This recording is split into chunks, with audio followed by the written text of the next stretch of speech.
Cofidis est une marque connue de tous et vous avez été élu pour la 8e année consécutive meilleur service client dans votre catégorie.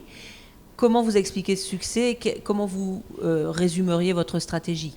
La stratégie qu'on va utiliser autour de la relation client, pour nous, elle fait vraiment partie de notre ADN. Alors pourquoi ça fait 8 fois qu'on l'a ? C'est parce que les collaborateurs, et notamment les conseillers, il faut savoir qu'on a 700 conseillers chez Cofidis qui sont tous basés en France.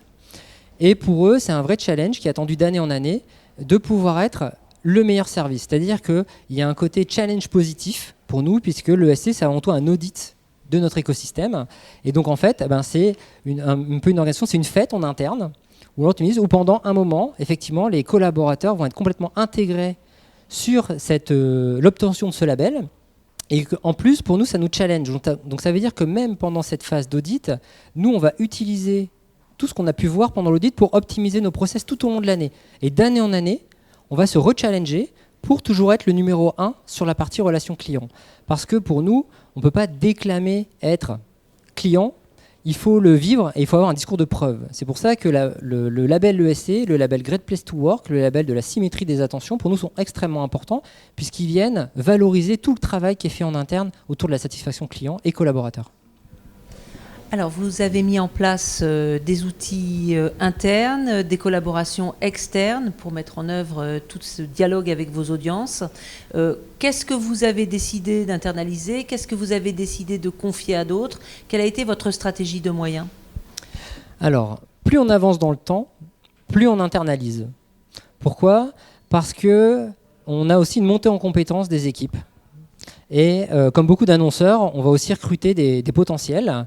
On a la chance de travailler sur énormément de leviers et dispositifs, ce qui fait qu'on se rend compte qu'on a aussi une expertise en interne qu'on a parfois tendance à oublier. Et on se rend compte que parfois on peut être plus agile, plus rapide et reprendre la main surtout sur nos datas, notre information et nos parcours.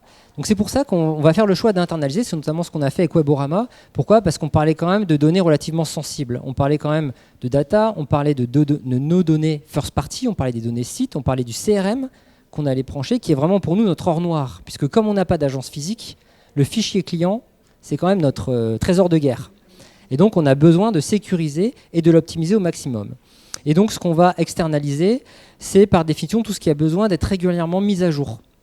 Puisque si on internalisait aussi beaucoup d'outils, on n'aurait pas la capacité à être toujours au meilleur niveau, aux meilleurs attendus de ce qu'on peut avoir sur le marché. C'est pour ça que sur ça, on va travailler sur l'externe, mais par exemple avec Weborama, avec des bases de données et des solutions qui vont être hébergées en France, sur lesquelles nous, on peut aussi avoir la main et contrôler ce qui va être fait. C'est aussi pour ça qu'aujourd'hui, on ne développe pas certains connecteurs, certains API, avec des grandes plateformes, parce qu'on veut garder la main sur cette data. Alors justement, comment vous avez travaillé avec Weborama ? Est-ce que vous pouvez nous parler un petit peu de ce partenariat ? Alors avec Weborama, c'est un partenariat de longue date maintenant, puisque effectivement, on travaillait déjà avec les solutions data serving de Weborama depuis très longtemps. Et en 2015, on a refait un appel d'offres autour de la DMP. On voulait se spécialiser sur ça, donc on a rencontré différentes sociétés, on a challengé Weborama sur cette partie-là, et ce qui fait qu'on a repris effectivement le stack de Weborama pour plusieurs raisons. Notamment par rapport à l'importance de garder les données, notamment en France, qu'on évoquait, par rapport à la capacité à nous accompagner sur un ensemble de dispositifs, et aussi le fait de pouvoir nous accompagner sur des problématiques qui vont être extrêmement tournées vers la privacy. Pourquoi ? Parce qu'on est aussi un organisme financier, ça veut dire qu'on a aussi énormément de contraintes autour du secret bancaire, autour de la privacy, ce qui fait que la data et la sécurisation sont vraiment des points extrêmement importants pour nous. Et on a donc monté une équipe très agile, très souple, de 5 personnes, avec des profils marketing, CRM, analytics et sites, pour pouvoir mener à bien l'appel d'offres et être capable de répondre à l'intégralité des questions de Weborama et pouvoir lui adresser l'ensemble des points qui devaient être verrouillés pour choisir l'appel d'offres. Et de votre côté, Weborama ? Cofidis est une entreprise extrêmement précise et qui a le contrôle des technologies qu'elle utilise, qui connaît très bien sa donnée. Pour nous, c'était une formidable opportunité parce que la mission de Weborama, après la performance technologique, c'est, pardon pour ce mot anglais, c'est l'empowerment dans les équipes. Nous pensons que c'est la clé du succès aujourd'hui de la transformation digitale.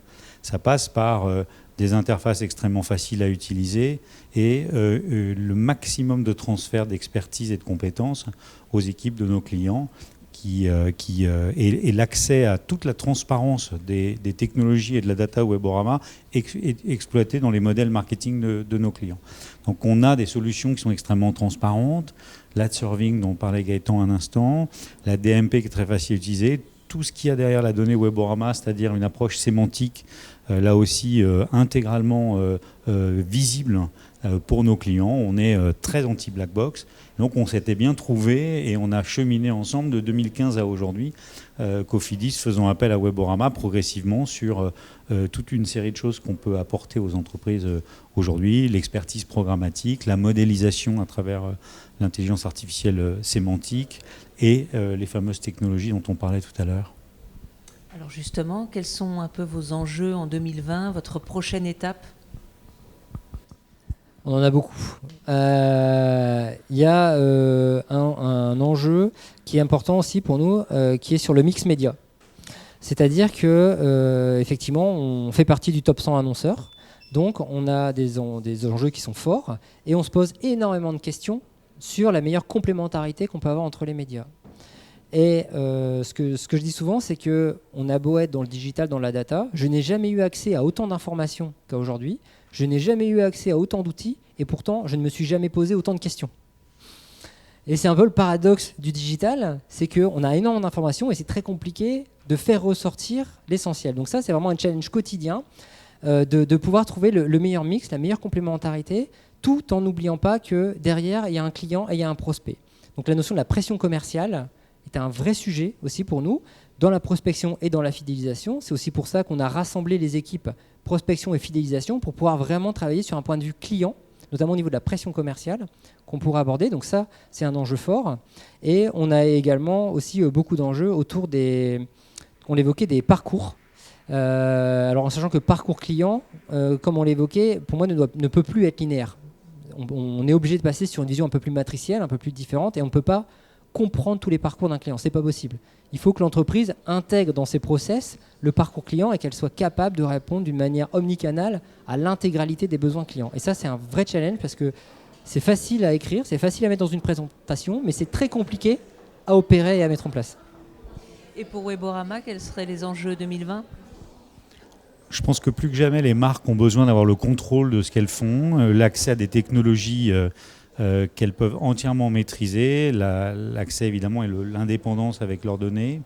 On a dans quelques jours, on annoncera le lancement d'une technologie qui s'appelle Moonfish, qui va passer encore une étape dans l'appropriation de la maîtrise de la donnée par les entreprises qui y feront appel. Donc voilà, pour nous, c'est vraiment un enjeu de démocratisation de l'utilisation de la donnée, des technologies dans les équipes marketing au sens large des entreprises avec lesquelles nous travaillons et avec lesquelles nous allons travailler.